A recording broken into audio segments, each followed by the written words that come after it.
की पुस्तक उसका पहला अध्याय पहले वचन से लेकर तीसरा अध्याय पहले वचन से लेके 19 पद तक हम इस वक्त पढ़ेंगे।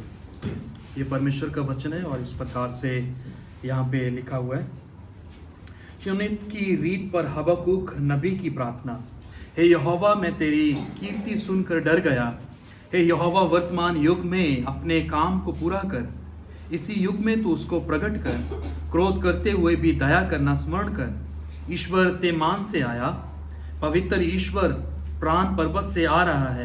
उसका तेज आकाश पर छाया हुआ है और पृथ्वी उसकी स्तुति से परिपूर्ण हो गई है। उसकी ज्योति सूर्य के तुल्य थी। उसके हाथ से किरणें निकल रही थी और इनमें उसका सामर्थ छिपा हुआ था।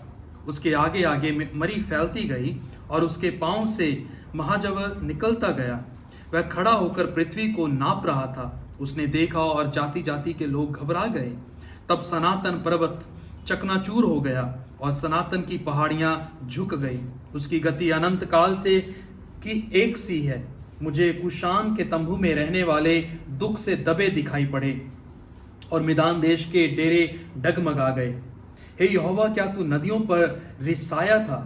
क्या तेरा क्रोध नदियों पर भड़का था? अथवा क्या तेरी जलजलाहट समंदर पर भड़की थी? अब जब तू अपने घोड़ों पर और उद्धार करने वाले विजयी रथों पर चढ़कर आ रहा था, तेरा धनुष खोल में से निकल गया। तेरे दंड का वचन शपथ के साथ हुआ था। तूने धरती को नदियों से चीर डाला। पहाड़ तुझे देखकर कांप उठे। आंधी और जल प्रलय निकल गए। गहरा सागर बोल उठा और अपने हाथों अर्थात लहरों को ऊपर उठाया। तेरे उड़ने वाले तीरों के चलने की ज्योति से और तेरे चमकीले भाले की झलक के प्रकाश से सूर्य और चंद्रमा अपने अपने स्थान पर ठहर गए। तू क्रोध में आकर पृथ्वी पर चल निकला। तूने जाति जाति को क्रोध से नष्ट किया। तू अपनी प्रजा के उद्धार के लिए निकला। हाँ, अपने अभिषिक्त के संग होकर उद्धार के लिए निकला। तूने दुष्ट के घर के सिर को कुचलकर उसके गले से नींव तक नंगा कर डाला। तूने उसके योद्धाओं के सिरों को उसी की बर्छी से छेदा है। वह मुझको तितर बितर करने के लिए बवंडर की आंधी के समान आए और दीन लोगों को घात लगाकर मार डालने की आशा से आनंदित थे। तो अपने घोड़ों पर सवार होकर समंदर से, हाँ, जल प्रलय से पार हो गया। ये सब सुनते ही मेरा कलेजा कांप उठा। मेरे होंठ थरथराने लगे, मेरी हड्डियां सड़ने लगी और मैं खड़े खड़े कांपने लगा। मैं शांति से उस दिन की बात जोता रहूंगा जब दल बांधकर प्रजा चढ़ाई करे, क्योंकि चाहे अंजीर के वृक्षों में फूल ना लगें, ना दाखलताओं में फल लगें, जलपाई के वृक्ष से केवल धोखा पाया जाए और खेतों में अन्न ना उपजे, भेड़शालाओं में भेड़ बकरियां ना रहें और ना थानों में गाय बैल हो, तो भी मैं यहोवा के कारण आनंदित और मगन रहूंगा और अपने उद्धारकर्ता परमेश्वर के द्वारा अति प्रसन्न रहूंगा। यहोवा परमेश्वर मेरा बलमूल है। वह मेरे पांव हरनियों के समान बना देता है। वह मुझको मेरे ऊंचे स्थानों पर चलाता है। यह परमेश्वर का वचन है। कृपया कर जाएं। हम प्रार्थना करें। हमारे जीवन के प्रेमी प्रभु, हम धन्यवाद देते हैं कि आपके जीवन आज भी उतने ही उज्जवल, उतने ही सक्रिय, उतने ही प्रभावशाली और जीवित हैं जितने तब थे जब आपने अपने मुख से इन वचनों को अपने लोगों को दिया था। और आज जब इतने सालों के पश्चात हम आपके वचनों की ओर रुख करते हैं और हम पाते हैं कि ये आज भी उतने ही सक्रिय हैं, उतने ही प्रभावशाली और जीवित हैं, ताकि हमारे जीवनों को ये झंझेड़े प्रभु जी, हमारे जीवनों में उस लगन को लगा सके जो आप हमारे जीवनों में चाहते हैं। होने दीजिए कि आपका वचन हमसे बात करें ताकि हम आपके करीब आ सकें। प्रभु यीशु मसीह के नाम से मांग लेते हैं, आमीन।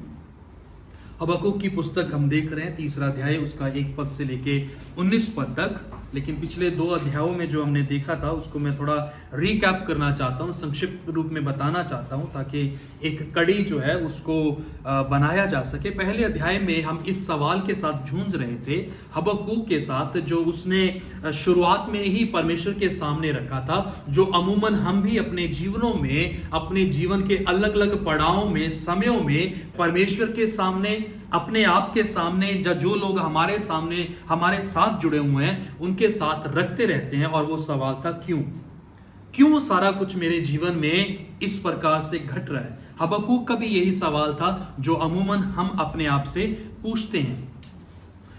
दूसरे अध्याय में हमने देखा था कि किस तरह से जीवन के जो संघर्ष हैं, जो जीवन की समस्याएं हैं, कठिनाइयां हैं, उनसे पार पाया जा सकता है। हबक्कूक ने जब देखा कि जो परमेश्वर का फैसला है, जब परमेश्वर का जो निर्धारित किया गया निर्णय है, वो ये है कि परमेश्वर बाबुल के देश को लेके आएगा ताकि वो इज़राइल कौम, जब परमेश्वर की जो चुनी हुई प्रजा है, उसका न्याय कर सके। जिसके साथ हबक्कूक परमेश्वर के साथ क्रोधित होता है और अपने आप की असहमति को दिखाता है, और हबक्कूक इस सवाल से फिर जूझ रहा है कि परमेश्वर क्या बाबुल देश के जो लोग हैं, उसके राजा या उसके जो प्रजा है, क्या वो हमसे बेहतर हैं। तो हम इस चीज के ऊपर चर्चा कर रहे थे कि हमारा जीवन जो है, जो मसीही जीवन कहलाता है, हमारी तुलना किसी व्यक्ति विशेष से ना होकर वो परमेश्वर के साथ है कि परमेश्वर क्या है। जब हम अपने जीवन को किसी और के साथ तुलना करके देखते हैं कि मैं उससे बेहतर हूं या मैं उस व्यक्ति से, उस बहन भाई से बेहतर हूं, दैट मीन्स हमारा जो तुलना है वो उस व्यक्ति से नहीं परंतु परमेश्वर की पवित्रता ही से है, जिसने हमें अपने स्वरूप और अपनी समानता में ढाला है, बनाया है। तीसरा अध्याय जो है, हबक्कूक अभी भी इस सवाल के साथ परमेश्वर के सामने खड़ा है कि परमेश्वर कहीं ना कहीं उसके सवालों का जवाब दे। अभी तक ऐसा प्रतीत हो रहा था, महसूस हो रहा था जैसे ये पूरी वार्तालाप जो, जब पूरा कम्युनिकेशन जो है वो वन साइडेड हो।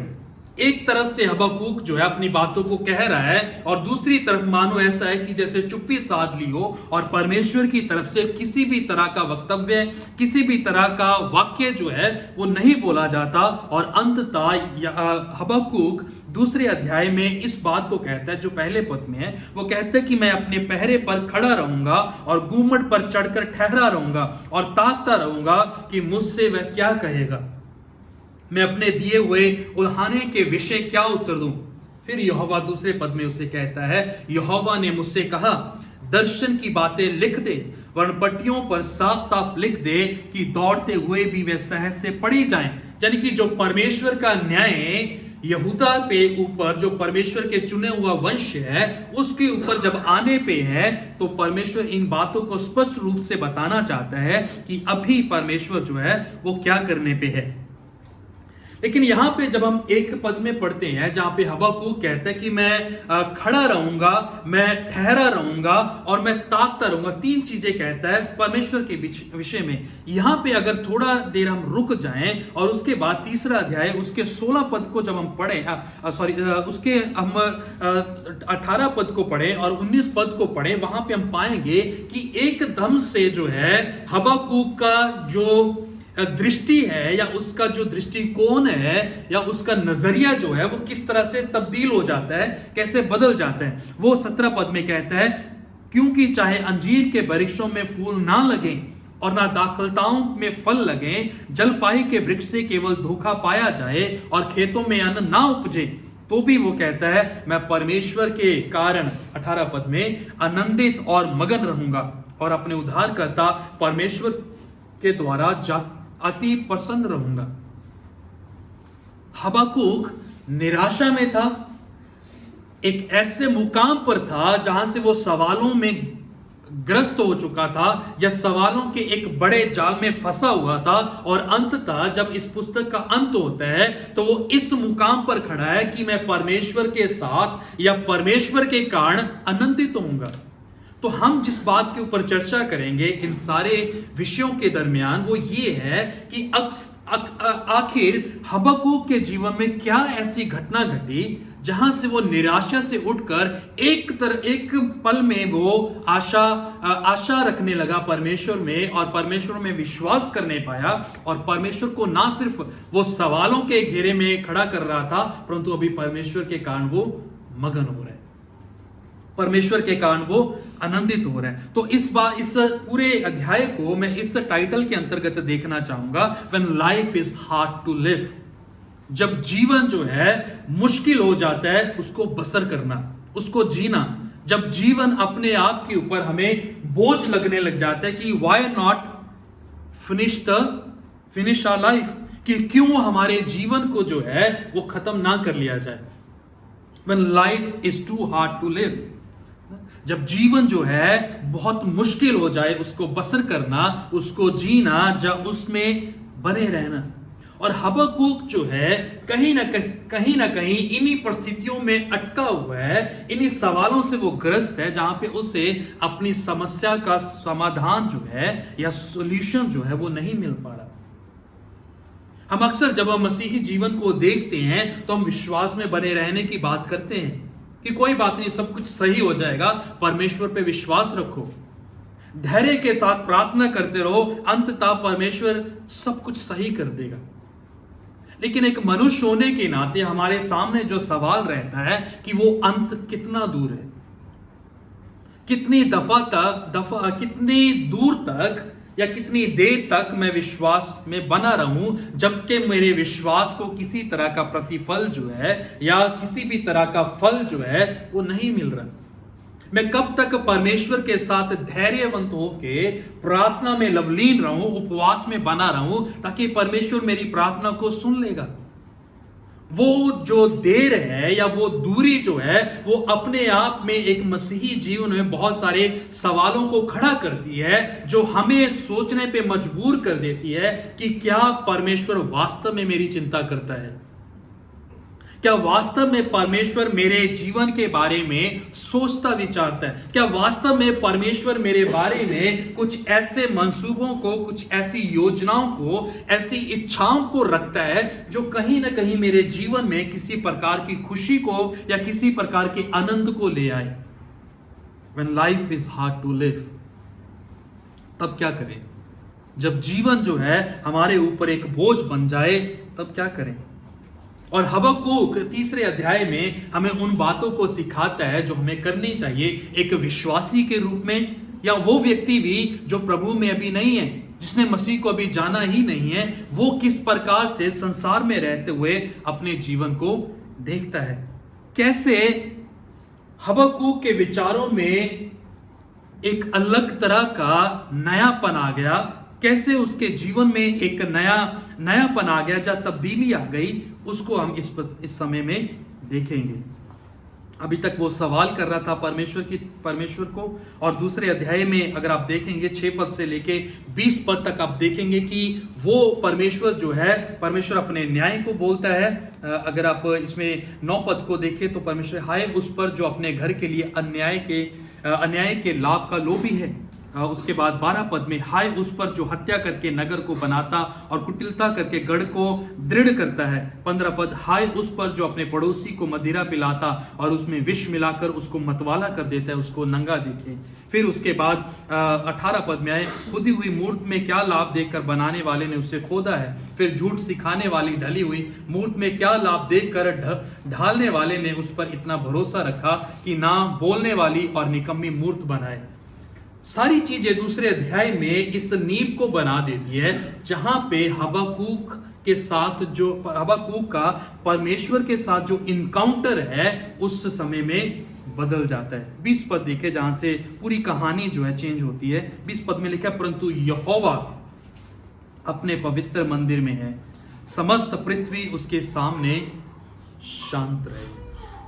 अगर अभी तक इस किताब में सबसे ज्यादा अगर कोई शोर मचा रहा था, it was not Babylonian, वो बाबुल देश के लोग नहीं, परंतु हबक्कूक खुद था। और जब हम अकेले बोलते हैं, जब हम अकेले शोर मचाते हैं, हम किसी की बात को सुन नहीं सकते।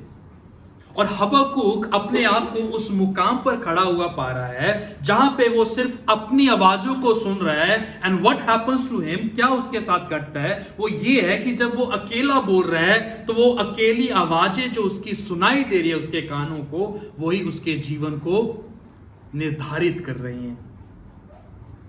अभी तक हबक्कूक का जो जीवन था वो ये था, he was a man of his own thoughts and perspectives. वो अभी तक हबक्कूक का जो जीवन था वो उसका जीवन उसके अपने विचारों और उसके अपने नजरियों के ऊपर खड़ा हुआ था। But then when he look to God in verse 20 पद में जब इस बात का सामना वो करता है और कहता है कि परमेश्वर कहां है इन सब के बीच में, अगर आपको याद हो, पहले अध्याय में उसके सवाल जो थे, जो दूसरे पद से शुरू हुए थे, वो थे, हे यहोवा, मैं कब तक तेरी दुहाई देता रहूंगा और तू ना सुनेगा? मैं कब तक तेरे सम्मुख उपद्रव चिल्लाता रहूंगा, क्या तू उद्धार नहीं करेगा? तू मुझे अनर्थ काम क्यों दिखाता है? क्या कारण है कि तू उत्पात को देखता ही रहता है? मेरे सामने लूटपाट और उपद्रव होते रहते हैं और झगड़ा हुआ करते हैं और वाद विवाद बढ़ता जाता है। तू परमेश्वर इन सब में कहां पे है? And then what happens? परमेश्वर जो है दूसरे पद में, 2 अध्याय के दूसरे पद में उसे दर्शन देता है, जहां पे वो देखता है कि परमेश्वर कहां पे है इन सब के बीच, और कहता है 20 पद में, परंतु यहोवा अपने पवित्र मंदिर में है, समस्त पृथ्वी उसके सामने शांत रहे। आई थिंक जो हमारी समस्याओं का समाधान जो है वो हमारी समस्या के बीच में ही है। हबक्कूक को जो करने की सबसे बड़ी जरूरत थी वो ये थी कि वो अपने आप को शांत करे and then start thinking about God. अपने आप को शांत करे और परमेश्वर के बारे में सोचना शुरू करे कि परमेश्वर क्या कहना चाह रहा है। और जब भी हम पूरे वचन से देखते हैं, शुरुआत में देखते हैं, तो हर बार परमेश्वर इसी बात को कहता है कि be silent and know I am God. शांत हो जाओ और जान लो कि मैं परमेश्वर हूं। चाहे फिर वो चीज इस्राएलियों के साथ हो जब उनके सामने लाल समंदर था, जब वो अपने आप से घबराए हुए थे, आगे लाल समंदर और पीछे फिरौन की सेना थी, और सबसे बड़ा सवाल जो जिनको वो जानना चाह रहे थे वो ये कि अब क्या होगा। वो सब कुछ कर चुके। परमेश्वर ने उन्हें कहा मूसा के जरिए से कि तुम चुप हो जाओ और जान लो कि मैं प्रभु हूं और मैं उद्धार के कार्यों को तुम मेरे आज देखोगे।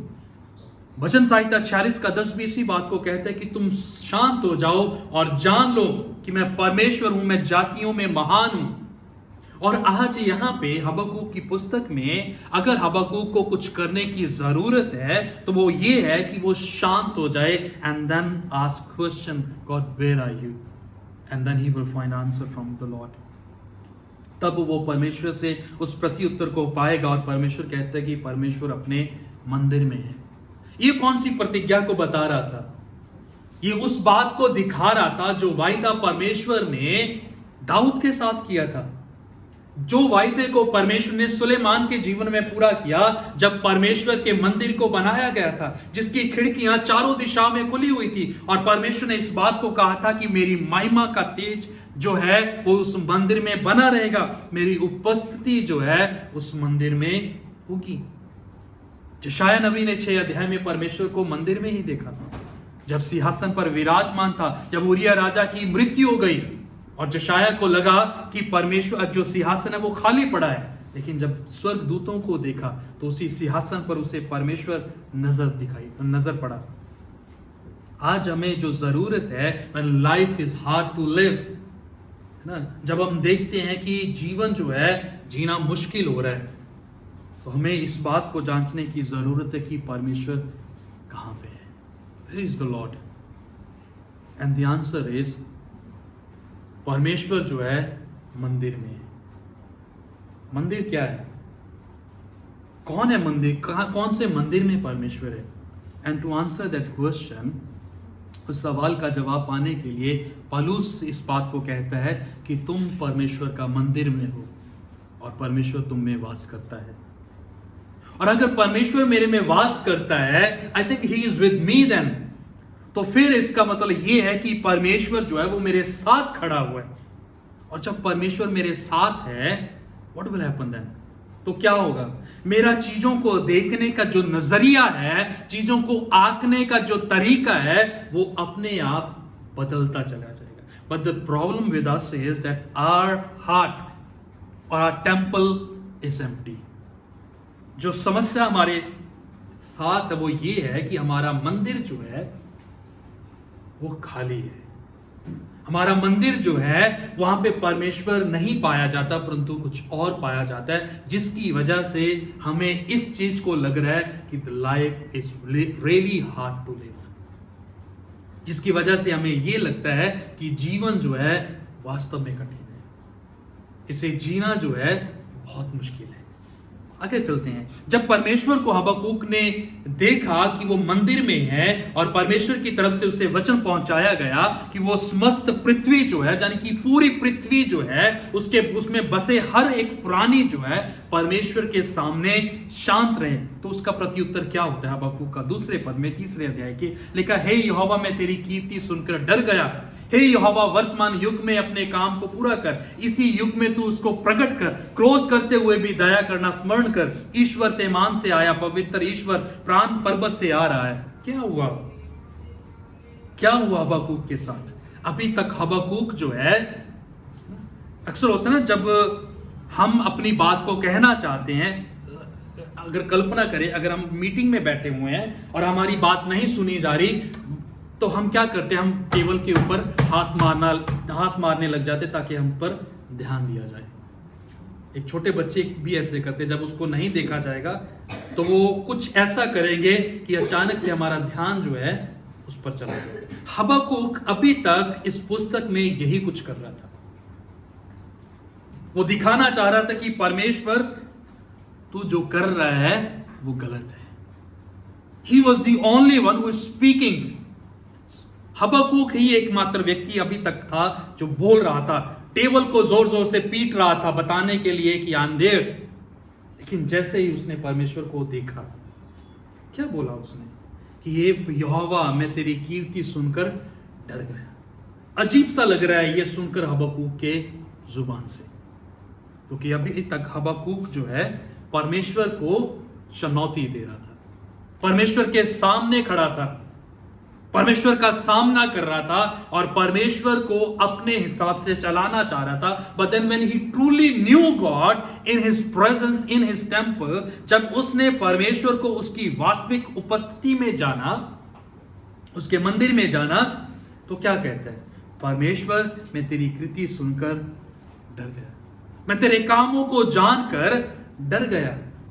हे यहोवा वर्तमान युग में अपने काम को पूरा कर। अभी तक यह हबक्कूक क्या कह रहा था कि परमेश्वर ये कैसे संभव है कि बेबीलोन के लोग आए, कसदियों के लोग आए और हम पर चढ़ाई करे और तेरे लोगों को वो नाश कर दे। लेकिन अभी क्या है? परमेश्वर जो तू करना चाहता है कर। क्यों? जो चीज अभी तक हबक्कूक को परमेश्वर की बुरी लग रही थी, जब परमेश्वर की बात के साथ सहमत नहीं हो रहा था, अभी वही चीज के साथ वो सहमत है और परमेश्वर को कहते हैं कि ये परमेश्वर तू अपनी योजनाओं को, अपनी इच्छाओं को, अपने कामों को वर्तमान समय में पूरा कर, इसमें देर ना कर, इसी युग में तू उसको प्रकट कर। लेकिन क्या कर? क्रोध करते हुए भी दया करना स्मरण कर। उसके बाद 3 पद में क्या होता है? हबक्कूक कहते हैं कि ईश्वर तेमान से आया, पवित्र ईश्वर प्राण पर्वत से आ रहा है, उसका तेज आकाश पर छाया हुआ है और पृथ्वी उसकी स्तुति से परिपूर्ण हो गई है। उसके बाद सेला लिखा है। सेला जो है इब्रानी भाषा में जब हम पढ़ते हैं, जब कोई कविता लिखी जाती थी तो उसमें जो विभाजन किया जाता था, डिवाइड किया जाता था, तो सेला शब्द का उपयोग किया जाता, जो इस बात को बताता था कि अभी नया स्टैंजा शुरू होने वाला है। तो सेला जो है इसलिए लिखा गया है। तो 3 अध्याय जो एक कविता भी है जो इस चीज को दिखाती है कि ये गीत है जो गाया जाता है। 3 पद में आते हैं कि उसने ईश्वर तेमान से आया, पवित्र ईश्वर प्राण पर्वत से आया। अगर आपको याद हो तो यही एक रास्ता था जिसके जरिए से इजरायली लोग, जब वो मिस्र की गुलामी से आ रहे थे वायदे की भूमि की ओर जाने के लिए, तो वो इसी रास्ते से वायदे की भूमि में गए थे। और हबक्कूक क्या देखता है? परमेश्वर के काम को या परमेश्वर के अद्भुत कार्य को, सामर्थ्य कार्य को उसी तरीके से होते हुए देखता है जब परमेश्वर ने अपनी योजना को या अपनी प्रतिज्ञा जो उसने अब्राहम, इसहाक, याकूब और उसके वंश के साथ की थी उसको पूरा करता है। और ठीक उसी प्रकार से अभी हबक्कूक देखता है कि परमेश्वर जो है क्या कर रहा है? तेमान से उतर रहा है। वो ईश्वर जो है परान पर्वत से आ रहा है और उसका तेज जो है आकाश पर छाया हुआ है। उसकी जो पृथ्वी है उसकी स्तुति से परिपूर्ण हो गई है। और उसके पश्चात वो फिर कहता है, उसकी ज्योति सूर्य के तुल्य थी, उसके हाथ से किरणें निकल रही थी और इनमें उसका सामर्थ्य छिपा हुआ था। उसके आगे आगे मरी फैलती गई और उसके पांव से महाज्वर निकलता गया। वह खड़ा होकर पृथ्वी को नाप रहा था। उसने देखा और जाति जाति के लोग घबरा गए। किस चीज के दृश्य को या कौन सी ऐसी घटना को हबक्कूक याद कर रहे हैं? जब परमेश्वर ने इज़राइल को मिस्र की गुलामी से एक अद्भुत तरीके से आजाद किया था, उन्हें स्वतंत्रता दिलाई थी, उस चीज को वो याद करता है कि परमेश्वर तू चल रहा था और तेरे आगे आगे क्या थी? विपत्तियां पड़ रही थी, मरी फैल रही थी। और ना सिर्फ इतना, 5वें पद में कहता है और उसके पांव से महाज्वर निकलता गया और सारी पृथ्वी के जाति जाति के लोग जो थे वो घबरा गए। वो खड़ा होकर पृथ्वी को नाप रहा था। एक अद्भुत परमेश्वर के विशाल सामर्थ को इजराइलियों ने देखा था। ना सिर्फ इजराइलियों ने परंतु फिरौन और उसकी सेना और उसकी सारी प्रजा ने परमेश्वर के उस महान भुजबल को, उसकी सामर्थ को जो कल्पना से परे थी, जिसको कोई समझ नहीं सकता था, उस समय में उसको देखा था कि इजराइल का परमेश्वर जो है वो महान है। वो महान है, जातियों में महान है। और उसका सामना जो है मिस्र के शास्त्रीय लोग जो हैं, जा सो कॉल्ड बुद्धिजीवी लोग जो हैं, वो परमेश्वर का सामना नहीं कर सकते। एक दो चीज कर सकते, लेकिन जहां पे परमेश्वर ठहर जाएगा उसके सामने कोई नहीं रोक सकता। और इसीलिए हबक्कूक जो है अपने पुराने समय में लौटता है कि there was a time when I knew the Lord. एक समय था, हबक्कूक कहता है, जब परमेश्वर तूने अपने लोगों के लिए इस कार्य को किया था। और उसी चीज के ऊपर मनन करते हुए हबक्कूक का जो पर्सपेक्टिव है, जो उसका नजरिया है, वो बदलता दिखाई देता है। क्योंकि अभी आप देखें तो वो अपनी समस्याओं को लेके परमेश्वर के द्वार पे खटखटा नहीं रहा। परमेश्वर ये हो रहा है, परमेश्वर वो हो रहा है, परमेश्वर ये लोग चढ़ाई कर रहे हैं, वो लोग चढ़ाई कर रहे हैं, इतना हाहाकार मचा हुआ, ये हो रहा है, परमेश्वर वो कुछ भी नहीं कहता, लेकिन सिर्फ इतना कह रहा है कि परमेश्वर तू महान है। सिर्फ इतना कह रहा है कि परमेश्वर तेरे तुल्य कोई परमेश्वर है ही नहीं है। तू जो है वो सर्वशक्तिमान परमेश्वर है। तू वो परमेश्वर है जिसके नाम के द्वारा सब कुछ चीजें संभव हो जाती हैं। और इसीलिए 6 पद में कहता है कि वो खड़ा होकर पृथ्वी को नाप रहा था। उसने देखा और जाति जाति के लोग जो थे वो घबरा गए। तब सनातन पर्वत चकनाचूर हो गए और सनातन की पहाड़ियां झुक गई, जो अपने आप को एक समय में बहुत विशाल साम्राज्य कहलाते थे, जो कहते थे कि अगर कुछ है तो वो मैं ही मैं हूं, फिरौन। लेकिन परमेश्वर ने उसको अपनी सामर्थ के जरिए से अपने घुटनों के बल ले आया और परमेश्वर उन्हीं जातियों में महान ठहरा। एक समय के पहाड़ जो अपने आप में उच्च कोटि के थे, वो सब झुक गए। और आगे लिखा है 6 पद में, उसकी गति अनंत काल से एक सी है। Now there is no change in our God। जो वो उस समय में था, हबक्कूक कहता है, अब्राहम, इसहाक, याकूब के समय में था, फिर इजराइलियों के समय में जब उनको मिस्र में से निकाला, और अब मेरे समय में भी उसकी जो गति है, अर्थात उसकी जो सामर्थ्य है, वो एक सी है। और जब हम इस वाक्य को पढ़ रहे हैं, let me tell you, the power of God is still the same even today. परमेश्वर की जो सामर्थ है वो आज भी उतनी ही प्रभावशाली है जितनी वो प्राचीन समय में थी, जिसकी गवाही हबक्कूक इस समय में दे रहा है। परमेश्वर ही है जो हमारे जीवन को एक धागे में फिर से पिरोने का साहस रखता है। एक परमेश्वर ही है जो एक बार फिर से हमें उस दिशा में ले जा सकता है जब हम उसकी ओर देखते हैं, जब हम अपने नजरिए को बदलकर परमेश्वर की ऊपर निगाहें टिकाते हैं, तो परमेश्वर हमें उस सही धागे में पिरोने का साहस रखते हैं, बुद्धि रखते हैं, जहां से हम अपनी निराशाओं से ऊपर उठकर, अपने व्यक्तिगत जीवन के संघर्ष से ऊपर उठकर, अपनी परिस्थितियां, अपने हालातों से ऊपर उठकर परमेश्वर को देख सके, और वो जो चीज मेरे लिए बुरी थी एक दफा, परमेश्वर उसको किस तरह से अच्छाई में बदल देता है। Everything once was against me, says Joseph.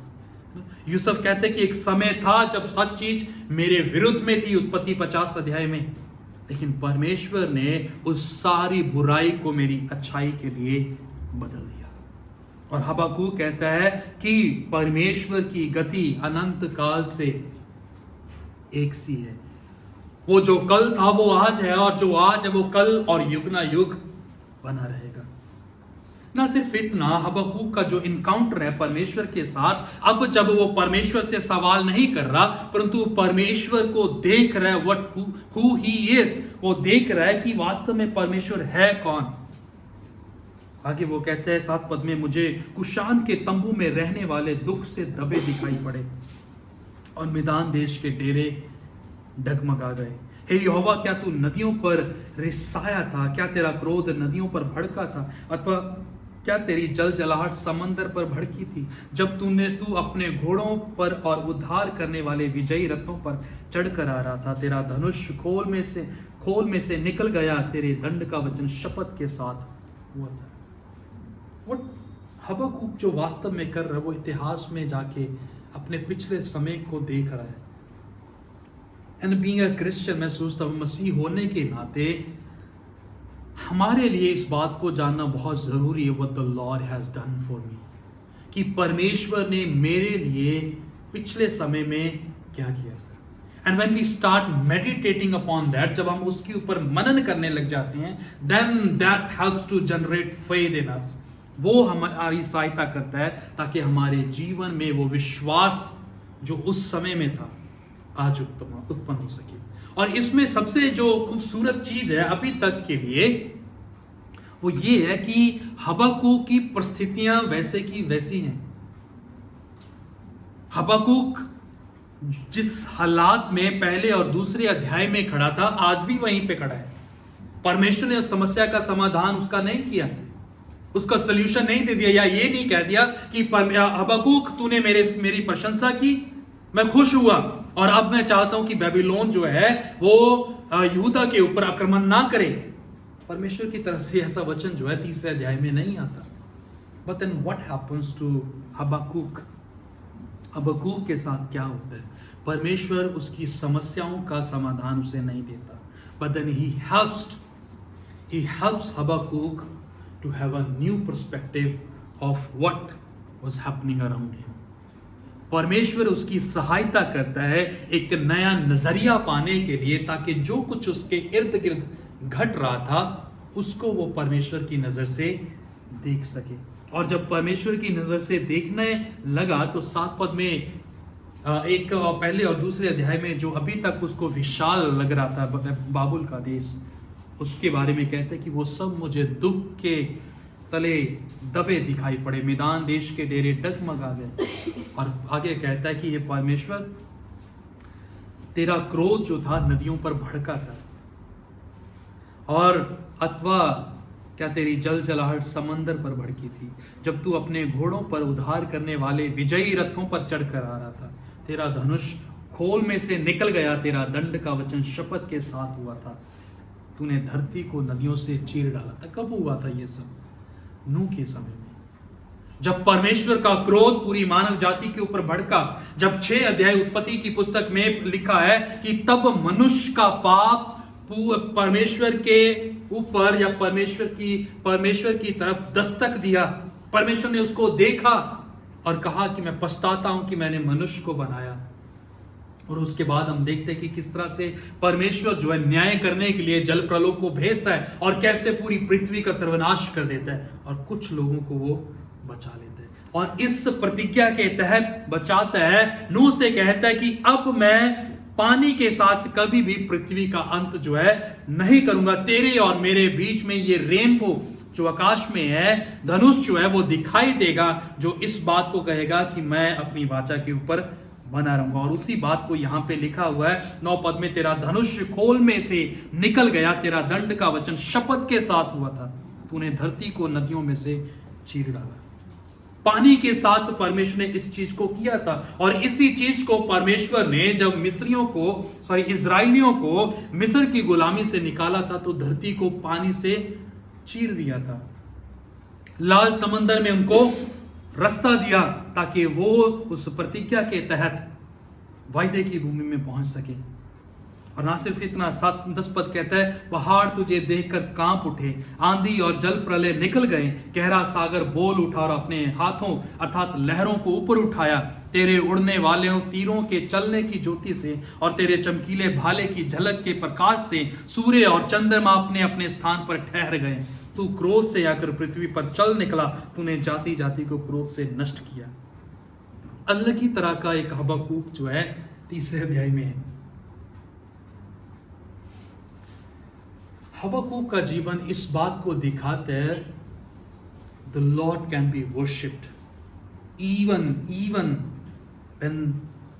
when nothing is good happening around us। इस चीज को हबक्कूक का जीवन हमें दिखाता है कि परमेश्वर की प्रशंसा जो है, परमेश्वर के प्रति आभार जो है, एक ग्रेटफुल जीवन जो है, उसको जिया जा सकता है जब हमारे जीवन में कुछ भी अच्छा नहीं हो रहा। And what all it changes, कैसे ये सब कुछ बदल जाता है, वो है परमेश्वर के ऊपर जब हम अपनी आंखों को लगा लेते हैं।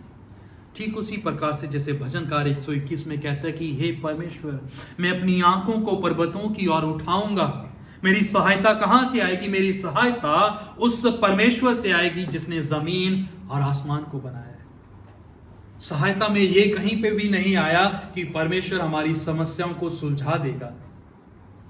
सहायता में यह कहीं नहीं आया कि परमेश्वर हमें फिर से नया कर देगा और हमारे जीवन में फिर और कोई समस्या नहीं रहेगी। बट सहायता का अर्थ ये है कि परमेश्वर हमें उस वक्त अनुग्रह देगा जिसको हम डिजर्व नहीं करते। जितना हाहाकार, जितना कोहराम हबक्कूक ने पहले 2 अध्यायों में मचाया हुआ था, परमेश्वर चाहता तो उसको बोलने ना देता। जब वो अपना माथा पीट कर परमेश्वर को कटघरे में खड़े होकर सवाल पे सवाल दाग रहा था, तो परमेश्वर उसका मुंह बंद करने के लिए कुछ भी कर सकता था। But then he didn't do that। लेकिन परमेश्वर ने ऐसा नहीं किया। ये उसका अनुग्रह था, और उसी अनुग्रह के चलते वो दूसरे अध्याय में इस बात को बोल रहा था कि हे परमेश्वर, क्रोध करते हुए भी तू अपनी दया का स्मरण करना, मत भूलना। और परमेश्वर ने उसी तरह से किया। और अभी इस समय में Habakkuk is a new person with new perspective in the midst of his all problem. Habakkuk जो यहां पे है, एक नया व्यक्ति है, एक नए नजरिए के साथ, लेकिन आज भी अब भी वो उन्हीं समस्याओं में खड़ा है। और इसीलिए दाऊद भी इस बात को कहता है, 119 भजन उसके 71वें वचन में कहता है कि भला है कि मैं दुखी हूं ताकि मैं परमेश्वर तुझे जान सकूं। मैं अच्छा हुआ कि मैं दुखी हूं ताकि परमेश्वर मैं तेरी चेतावनियों के ऊपर ध्यान लगा सकूं, मैं तेरी वाचाओं के ऊपर, तेरी आज्ञाओं को, तेरे वचनों को सीख सकूं। And I think Habakkuk finds that so beautiful. Habakkuk को ये खूबसूरती जो है अब पता चलती है। अभी उसका पूरा ध्यान जो है समस्या के दरमियान होकर, पूरा ध्यान जो उसका परमेश्वर के ऊपर है। And I think being a Christian, मुझे लगता है मसीह होने के नाते, एक विश्वासी होने के नाते, what we need to do is to fix our eyes on Jesus. मसीह होने के नाते हमें चाहिए कि हम अपनी आंखों को मसीह की ओर लगाए रखें। और जब हमारी आंखें मसीह की ओर लगी रहेंगी, no matter what happens in and around us, तो मायने नहीं रखेगा कि हमारे जीवन में क्या चल रहा है और हमारे इर्द गिर्द क्या हो रहा है। We will stand still knowing that God is with us. हम शांतमय तरीके से खड़े रहेंगे और जानते रहेंगे कि परमेश्वर जो है मेरे साथ खड़ा है। और इसीलिए भजनकार 23 भजन में कहता है कि चाहे फिर मैं मृत्यु के अंधकार में से उस घाटी में, उस गहरे में होके चलूं, तो भी मैं ना डरूंगा। क्यों? क्योंकि परमेश्वर मेरे साथ है। वो ही मेरे शत्रुओं के दरमियान मेरे लिए मेज बिछाता है। उसने मेरे सिर पर अपना तेल झसा है, मेरा प्याला उमड़ रहा है और मैं सर्वदा सर्वदा उसके निवास में वास करने पाऊंगा। कहां से आता है ये सब कुछ?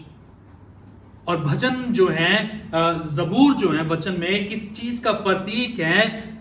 हमारा जीवन जो है, जब उसमें संघर्ष है, कठिनाइयां हैं, हालात बदतर हैं, उसके दरमियान भी जो है परमेश्वर को महिमा दिया जा सकता है। और आप देखें, बहुत साम जो है, भजन जो है, निराशा से शुरू होकर हमें आशा की ओर ले जाते हैं। परमेश्वर से सवाल पूछने से शुरू होकर हमें परमेश्वर की महिमा की ओर ले जाते हैं। और ठीक वही चीज यहां पे हबक्कूक के साथ होती दिखाई देती है। आगे वो कहते हैं तीसरे स्टेंजे में 14 पद में, कहते तूने उसके योद्धाओं के सिरों को उसी की बर्शी से छेदा है। वह मुझको तितर बितर करने के लिए भवंडर की आंधी के समान आए और दीन लोगों को घात लगाकर मार डालने की आशा से आनंदित थे। तू अपने घोड़ों पर सवार होकर समंदर से हाँ जल प्रलय से पार हो गया। वो कहते कि परमेश्वर वो आए तो थे, लेकिन क्या हुआ? जो विजय थी, जो जीत थी परमेश्वर, वो तेरी हुई। और उसके पश्चात 16 पद में कहता है, ये सब सुनते ही मेरा कलेजा जो है कांप उठा, मेरा होंठ जो थे थरथराने लगे, मेरी हड्डियां जो थी वो सड़ने लगी, मैं खड़े खड़े कांपने लगा। मैं शांति से उस दिन की बाट जोता रहूंगा जब दल बांधकर प्रजा चढ़ाई करे। कौन सी प्रजा? बेबीलोन के देश। जब उसने अपनी सारी परिस्थिति को परमेश्वर की नजर से देखा, और वो कहते कि परमेश्वर, मेरा कलेजा जो था कांपने लगा, मेरे होंठ जो थे वो थरथराने लगे, मैं अंदर ही अंदर जो था वो सुकड़ता गया, मेरी हड्डियां सड़ने लगी। लेकिन एक चीज जो मेरे साथ घट रही थी, 16 पद के अंतिम हिस्से में लिखा है, मैं शांति से उस दिन की बाट जो रहा हूं जब परमेश्वर बाबुल के देश के लोगों को भेजेगा हमारा न्याय करने के लिए। भला है कि मैं दुख में हूं ताकि परमेश्वर मैं तुझ पर भरोसा कर सकूं। भला है कि परमेश्वर मैं ऐसी परिस्थितियों में हूं ताकि परमेश्वर मैं तेरी योजनाओं को समझ सकूं। भला है परमेश्वर कि तूने इन सारे हालातों को मुझ पर रखा है ताकि मैं नम्र रह सकूं। और हबक्कूक, एक समय था जब वो परमेश्वर से नाखुश था, एक समय था जब उसने परमेश्वर को कटघरे में खड़ा कर उस पर सवाल दाग रहा था। लेकिन अब वो कहता है कि परमेश्वर, मैं शांति के साथ, एकाग्रता के साथ, पूरे हृदय के साथ उस दिन की बाट जो रहा हूं जब दल बांधकर प्रजा जो है चढ़ाई करे। 17 पद फिर आता है, चाहे अंजीर के वृक्षों में फूल ना लगे और ना दाखलताओं में फल लगे, जलपाई के वृक्ष से केवल धोखा पाया जाए और खेतों में अन्न ना उपजे, भेड़शालों में भेड़ बकरियां ना रहें और ना थानों में गाय बैल हो, तो भी परमेश्वर मैं तेरे कारण आनंदित और मगन रहूंगा। हबक्कूक कहता है कि अंजीर के वृक्ष जो हैं उस पे फूल फल ना लगे। और अगर आप इसकी पृष्ठभूमि को देखेंगे तो पाएंगे कि पूरी कौम जो थी इसी पे सरवाइव करती थी। अंजीर का जो फल होता है, जो अपने आप में बहुत बेशकीमती है, एक्सपेंसिव है, उसके ऊपर उनका सर्वाइवल टिका हुआ था। और वो कहते हैं कि हमारे खेतों में चाहे फिर उपज ना हो, बंजर हो जाए, वो मेरे खाने पीने के लिए कुछ ना हो, मेरे सर्वाइवल के लिए कोई भी चीज पर्याप्त ना हो, कुछ भी ना बचे, तो भी परमेश्वर मैं क्या करूंगा? आनंदित रहूंगा, मैं तुझ में मगन रहूंगा और अपने उद्धारकर्ता परमेश्वर के द्वारा अति प्रसन्न। 3 चीजें बोलते हैं, आनंद, मगन, प्रसन्न। हाउ दैट हैपेंस, कैसे वो सारी चीजें घटती है? When we start thinking about the things from the perspective of God, जब हम परमेश्वर के नजरिए से चीजों को आंकना, जांचना, उनकी छानबीन करना, उनकी पहचान करना शुरू कर देते हैं, and then these three things happen, we start rejoicing in the Lord, we start taking delight in the Lord, and then we are made happy in the Lord. तब हम परमेश्वर के कारण आनंदित होते हैं, परमेश्वर में मगन रहते हैं, और फिर उद्धारकर्ता परमेश्वर के द्वारा अति प्रसन्न रहते हैं। और इसीलिए 19 पद में हबक्कूक कहते हैं, यहोवा मेरा बलमूल है, वह मेरे पांव हरनियों के समान बना देता है, वह मुझको मेरे ऊंचे स्थानों पर चलाता है। हरनियों के समान बना देता है, जो सबसे तेज भागती है, वो मेरा बलमूल है, वो मेरी ताकत है। मेरी सामर्थ्य जो है परमेश्वर से आती है, और जब मैं कमजोर हूं तब मैं बलवंत हूं, क्योंकि मेरी कमजोरियों में परमेश्वर और भी ज्यादा सामर्थ्य हो जाता है।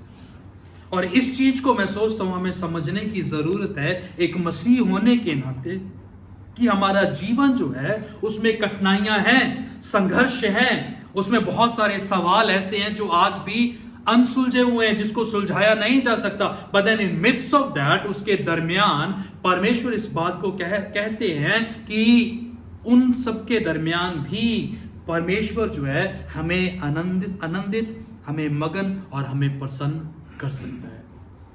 But the only thing that we need to do is to see things from the perspective of God. एकमात्र चीज है जो हमें करने की जरूरत है कि हम उन सारी परिस्थितियों को परमेश्वर के नजरिए से देखें।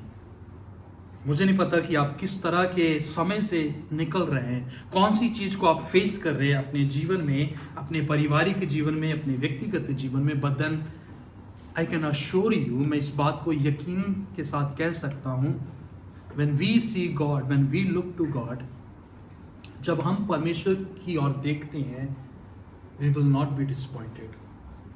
हम शर्मिंदा नहीं होंगे, हम लज्जित नहीं होंगे, हम निराश नहीं होंगे, क्योंकि भजनकार इस बात को कहता है कि जितनों ने परमेश्वर की ओर अपने मुख को किया, अपनी नजरों को लगाया, उनको कभी भी परमेश्वर ने लज्जित होने नहीं दिया। And now it is to us, ये हम पर है अभी, whether to look to God and look to the problem that we are in, कि हम परमेश्वर की ओर देखेंगे या फिर उन समस्याओं को जिनके दरमियान हम पाए जाएंगे। और जब हम समस्याओं को देखेंगे and we will make that conclusion saying life is hard to live, हम इसी बात को कहेंगे कि जीवन जो है बहुत कठिन है कि इसको बसर किया जाए। But when we see things from the perspective of God, जब हम उसी चीज को परमेश्वर के नजरिए से देखेंगे, and we will say the life is beautiful, हम कहेंगे कि जो जीवन है वो बहुत खूबसूरत है। और हबक्कूक उसी चीज को 3 अध्याय में कहता है, लाइफ इज ब्यूटीफुल। समस्याओं का समाधान उसे भी नहीं मिला, और हम भी जिन समस्याओं में आज हैं, हो सकता है कि हमें भी ना मिले। But then we should ask the Lord to change our perspectives.